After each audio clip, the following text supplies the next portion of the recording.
Hello everyone, my name is Shyam Regar और आज हम डिस्कस करने जा रहे हैं क्लास 10 का चैप्टर नंबर 18 प्रोबेबिलिटी। इसका इंट्रोडक्शन हम पहले ही डिस्कस कर चुके हैं। आज हम इसके क्वेश्चन पे आते हैं, चैप्टर नंबर 18.1। ओके, आप ये अपनी नोटबुक निकाल लीजिएगा। चलिए मूव करते हैं हमारे क्वेश्चन नंबर 1 की तरफ। क्वेश्चन नंबर 1 है, इन throwing is dice find the probability of getting a number more than 4।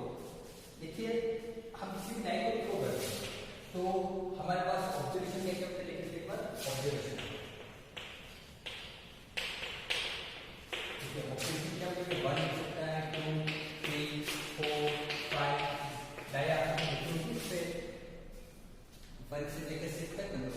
ठीक है।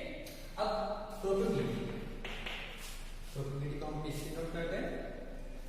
Find the probability of getting a number more than 4। मुझे बताइए यहाँ पर 4 से ज्यादा नंबर कौन से 5 है और एक 6 है, तो हमारे पास फेवरेबल ऑब्जर्वेशन निकलोगे 1 और 2। ओके, फेवरेबल ऑब्जर्वेशन में हमारे पास 2 and total number of observation 6। Okay, तो इसको कैसे कर लीजिए 1/2। ओके, ये क्वेश्चन का आंसर होगा 4 से ज्यादा नंबर कितने हैं, 5 और 6 है। फेवरेबल ऑब्जर्वेशन होगा हमारे पास 2, टोटल नंबर ऑफ ऑब्जर्वेशन 6। तो हमारे को वीडियो की बना इसको आप पॉइंट ऑफ व्यू सोल्व कर सकते हैं या ये क्वेश्चन आपका सही, इसको नोट कर लीजिए आप। और चलिए मूव करते हैं हमारे क्वेश्चन नंबर 2 की तरफ।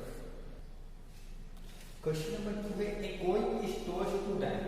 एक कॉइन को 2 बार उछाला जाता है। Find the probability of getting head in every time. तो हर बार हेड आने की प्रोबेबिलिटी क्या होगी? देखिए, अगर किसी कॉइन को 2 बार उछाला, देखिए फर्स्ट टाइम तो हेड आता है, हो सकता है सेकंड टाइम भी हेड आए। ओके, अगर फर्स्ट टाइम हेड आता है, हो सकता है सेकंड टाइम टेल आए। ओके, अगर फर्स्ट टाइम टेल आता है, हो सकता है सेकंड टाइम भी टेल आए। ओके, अगर फर्स्ट टाइम टेल आता है, तो हो सकता है सेकंड टाइम टेल आए। ओके, अब क्वेश्चन पूछा find the probability of getting head in every time. Her bar head आने की प्रोबेबिलिटी चलती है। यहाँ पर भी हेड आ रहा है, यहाँ पर भी हेड आ रहा है, तो हमारी एक ऑब्जर्वेशन हो गया। यहाँ पर हेड आ रहा है, फिर बाद में टेल आ रहा है, तो ये हमारा ऑब्जर्वेशन नहीं बल्कि हमें क्वेश्चन क्या पूछा, एवरी टाइम हेड आना चाहिए। यहाँ पर देखिए 2 टेल आ गया, ये तो हो सकता हमारा, ये भी हो सकता और ये भी हो सकता। एक बार टेल आ रहा है, फिर हेड आ रहा है, तो हमारा फेवरेबल ऑब्जर्वेशन क्या हो गया, केवल पॉइंट। ओके, तो प्रोबेबिलिटी क्या होगी, फेवरेबल ऑब्जर्वेशन हमारे कितने 1 and total number of observation 1 2 3 4। Okay, तो 1/4 क्या होगा, इसका आंसर होगा। ये तो वापस लिख देते हैं इसको। एक कॉइन इज टॉस्ड 2 टाइम्स। एक कॉइन को 2 बार उछाला गया, तो एक बार हेड और सेकंड बार टेल। ये हो सकता है ऑब्जर्वेशन, एक बार हेड फिर टेल। ये भी हो सकता है ऑब्जर्वेशन, एक बार हेड सेकंड टाइम टेल। ये भी ऑब्जर्वेशन हो सकता है, एक बार हेड और सेकंड टाइम टेल। ये भी हमारा ऑब्जर्वेशन हो सकता है। लेकिन फेवरेबल ऑब्जर्वेशन क्या होगा कि हमें एवरी टाइम हेड चाहिए। एवरी टाइम हेड मानेंगे इसी में आ रहा है, हमारे पास फेवरेबल ऑब्जर्वेशन 1 हो गया और टोटल नंबर ऑफ ऑब्जर्वेशन 4। ये क्या होगा, इस क्वेश्चन का आंसर होगा। आप नोट कर लीजिए इसको। और चलिए मूव करते हैं हमारे नेक्स्ट क्वेश्चन नंबर 3 है, from natural number from 1 to 70। Natural number है 1 से लेकर 70 तक। ठीक है, 1 number is randomly chosen. Find the probability that number is a prime number. देखिए, प्राइम नंबर क्या होते हैं, जो केवल खुद की टेबल से ही बैठे, लेकिन 1 को छोड़ के। ओके, 2 हो गया, 3 हो गया, 5 हो गया, 7 हो गया, 11 हो गया, 13 हो गया, 7 हो गया। ठीक है, ऐसे बढ़ते रहते हैं। ठीक है, तो हमारे पास टोटल ऑब्जर्वेशन कितने होंगे, टोटल ऑब्जर्वेशन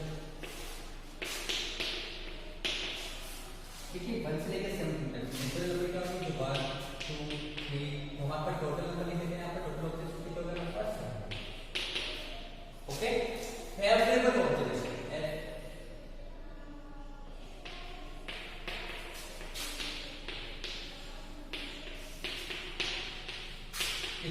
फेवरेबल ऑब्जर्वेशन हमारे पास प्राइम बनाएंगे।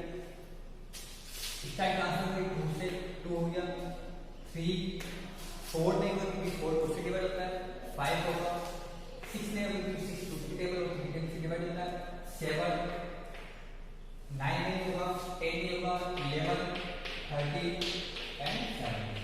ओके, देखिए हमारे पास फेवरेबल ऑब्जर्वेशन कितने होंगे, 1 2 3 4 5 6 7। ओके, तो आप प्रोबेबिलिटी निकालेंगे favourable observation on total number of observation. Favourable observation कितने हैं, 1 2 3 4 5 6 7 and total number of observation कितना हो गया हमारे पास 70। ये क्या होगा इस क्वेश्चन का आंसर।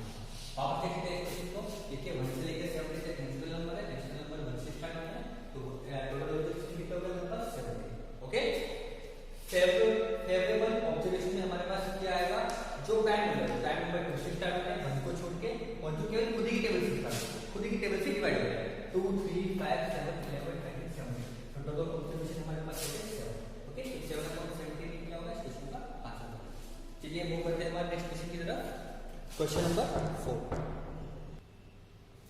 देखिए क्वेश्चन नंबर 4 है, a coin is tossed 3 times. देखिए यहाँ पे कॉइन को कितनी बार उछाला गया है? 3 टाइम। हमारे पास एक पहले क्वेश्चन है, क्वेश्चन नंबर 2, इसमें कॉइन को कितनी बार उछाला गया था? 2 टाइम्स। यहाँ पर कितनी बार उछाला गया है? 3 time. Find the probability of getting head और टेल अल्टरनेटिवली। तो हेड और टेल के अल्टरनेट आने की प्रोबेबिलिटी क्या होगी? ठीक है, एक सबसे पहले तो हम टोटल ऑब्जर्वेशन में लिखा हुआ है यहाँ पे। टोटल ऑब्जर्वेशन पे एक बार देख लेते हैं। टोटल ऑब्जर्वेशन देखिए कॉइन को 3 बार टॉस किया है, तो हमारे पास क्या सकता है? फर्स्ट टाइम हेड है, सेकंड टाइम भी हेड है और थर्ड टाइम भी हेड है। तो एक तो ऑब्जर्वेशन ये बन सकता है, फर्स्ट टाइम हेड है, सेकंड टाइम हेड है और थर्ड टाइम हेड है। ठीक है, फर्स्ट टाइम हेड, फिर टेल, फिर हेड है। ओके, फर्स्ट टाइम हेड, फिर टेल और हेड है। ठीक है, इसमें मैंने ये ऑब्जर्वेशन बनाया। First time tail, second time भी टेल और थर्ड टाइम भी टेल है। हो सकता है first time tail, second time tail और थर्ड टाइम क्या है? हेड है। ये आप देख लीजिएगा। ठीक है, देखिए अब प्रोबेबिलिटी पूछिए कि एक बार हेड है, अगली बार टेल है और अगली बार वापस क्या है? हेड है, मतलब अल्टरनेट आ रहा है, या फिर एक बार टेल है, फिर हेड है, फिर टेल है। ठीक है, देखिए यहाँ पर हर बार हेड आ रहा है, तो ये तो हमारा फेवरेबल ऑब्जर्वेशन हो सकता है। यहाँ पर हेड आ रहा है, फिर हेड आ रहा है, तो ये भी हमारा ऑब्जर्वेशन नहीं हो सकता, क्योंकि यहाँ पर अगर टेल होता तो हो सकता था। देखिए यहाँ पर हेड आ रहा है, टेल आ रहा है, फिर हेड आ रहा है, तो ये हमारा ऑब्जर्वेशन हो सकता है।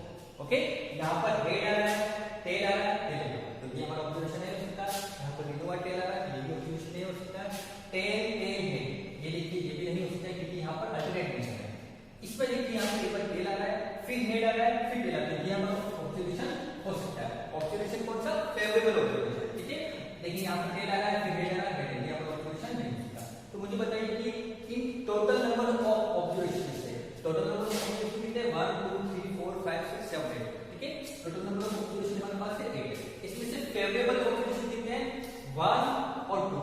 क्या दो ही फेवरेबल ऑब्जर्वेशन है? तो 2 अपॉन 8 ही क्या होगा इस क्वेश्चन का आंसर। इसको 2 की टेबल से कट कर लीजिएगा, 1 अपॉन 2 यही क्या होगा इस क्वेश्चन का आंसर। ओके, आई होप आपको समझ में आया होगा। हेड और टेल अल्टरनेट आने चाहिए। देखिए इस ऑब्जर्वेशन में हेड और टेल अल्टरनेट आ रहे हैं, इस वाले ऑब्जर्वेशन में टेल और हेड अल्टरनेट आ रहे हैं। हमारे पास फेवरेबल ऑब्जर्वेशन 2 हो गए और टोटल ऑब्जर्वेशन हमारे पास 1 हो गए। वन अपॉन 4 क्या होगा इस क्वेश्चन का आंसर। इसको नोट कर लीजिएगा और चलिए मूव करते हैं हम हमारे नेक्स्ट क्वेश्चन की तरफ। देखिए क्वेश्चन नंबर 5 है हमारे पास, find the probability in a common year. Common year मतलब पता है कि 365 डेज होते हैं, क्योंकि उसमें 29 पे नहीं आते। ठीक है, find the probability that A common year not an year contains only 52 Sundays. इसकी क्या प्रोबेबिलिटी होगी कि एक कॉमन ईयर में केवल 52 संडे ही आते हैं? ठीक है, देखिए मैंने लिखा है यहाँ पे टोटल नंबर ऑफ डेज में कॉमन ईयर कितने होते हैं? 65 डेज। ओके, टोटल वीक कितने होते हैं एक ईयर में? 52। ओके, देखिए अगर हम 52 एक वीक में कितने दिन होते हैं? 7 दिन। अगर 52 को हम 7 से मल्टीप्लाई करते हैं, ठीक है, हमारे पास होता है 364। ओके, देखिए 364 डेज कंप्लीट हो चुके हैं 52 वीक्स में। हमारे पास टोटल डेज कितने? 365। तो देखिए यहाँ पर एक दिन बचा था। एक दिन क्या हो सकता है? मंडे हो सकता है, संडे हो सकता है, Sunday Monday Tuesday Wednesday Thursday Friday कुछ भी हो सकता है। ठीक है, लेकिन यहाँ पर हमें क्वेश्चन पूछ रहा है कि उसके संडे नहीं होने की प्रोबेबिलिटी क्या हो सकता है? वन डे होता है वो मंडे हो सकता है, ट्यूसडे हो सकता है, वेडनेसडे, थर्सडे, फ्राइडे, सैटरडे और संडे। ठीक है, आप भी कितना करें सर पूरा लिख लीजिएगा। ठीक है, उस वन डे की संडे नहीं होने की प्रोबेबिलिटी क्या होगी? ठीक है, ध्यान दीजिए प्रोबेबिलिटी संडे नो। यहाँ पर आप डेज लग सकते हैं या फिर संडे नोट कर सकते हैं। ओके, देखिए टोटल नंबर ऑफ ऑब्जर्वेशन तो हमारे पास 1 2 3 4 5 6 7, क्योंकि वो एक दिन एक वीक में से कौन सा दिन हो सकता है? तो टोटल ऑब्जर्वेशन हमारे पास 7 होता है। देखिए संडे नहीं होने की प्रोबेबिलिटी चाहिए हमें, तो संडे नहीं होगा तो कौन सा दिन हो सकता है? मंडे हो सकता है, Tuesday, Wednesday, Thursday, Friday, Saturday कुछ भी हो सकता है। तो टोटल नंबर ऑफ ऑब्जर्वेशन तो फेवरेबल ऑब्जर्वेशन 6 होगा। तो ये क्या होगा इस क्वेश्चन का आंसर। वापस देखते हैं इसको। देखिए कॉमन ईयर में 365 डेज होते हैं। ठीक है, उसमें 52 वीक होते हैं। 52 वीक इट मींस हर एक वीक में 7 डेज। तो हमारे पास कितने? 364 डेज पूरे हो जाते हैं। लेकिन हमारे पास एक दिन बचता है ना, 65% 64 डेज 52 वीक्स में पूरा हो चुके हैं, तो हमारे पास एक डे बचा है। एक डे क्या हो सकता है, वो लास्ट वाला क्या हो सकता है, मंडे हो सकता है, Tuesday, Wednesday, Thursday, Friday, Saturday, Sunday हो सकता है, ठीक है। तो हमें संडे नहीं होने की प्रोबेबिलिटी चाहिए, तो यहाँ पर संडे नहीं होगा, इसका मतलब क्या हो सकता है, Monday, Tuesday, Wednesday, Thursday, Friday, Saturday हो सकता है। टोटल ऑब्जेक्टिव कितने हो गए, 7 डे है इसके, और फेवरेट ऑब्जेक्टिव कितने हो गए, संडे को छोड़ के 6, ठीक है। तो ये क्या होगा हमारे पास क्वेश्चन का आंसर होगा, ओके। आप नोट कर लीजिएगा। आज के लिए इतना ही, हम मिलते हैं हमारी अगली वीडियो में।